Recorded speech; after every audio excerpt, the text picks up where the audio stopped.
இந்த தமிழகத்தின் தெய்வீக மண்ணில் ஒரு மரம் 3500 ஆண்டுகளாக உயிருடன் இருக்க முடியுமா? முடியும். அது ஆன்மீகத்தின் தொடர்பில் இருப்பதால். பல நூறு வருடங்களுக்கு முன் இதே மண்ணை எடுத்து கையால் ஒரு லிங்கத்தை வடித்து அதற்கு சக்தியூட்டி பிரதிஷ்டை செய்தால் அது இத்தனை ஆண்டுகளை கடந்தும் அதே சக்தியோடு இருக்குமா?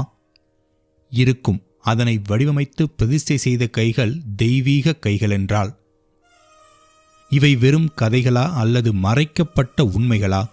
இது அனைத்தும் பூமியின் துடிப்பில் உறையும் சிவத்தின் மண்டலமான பிருத்திவி ஸ்தலம் என்ற பெருமை கொண்ட காஞ்சிபுரம் ஏகாம்பரேஸ்வரர் கோவிலில்தான்.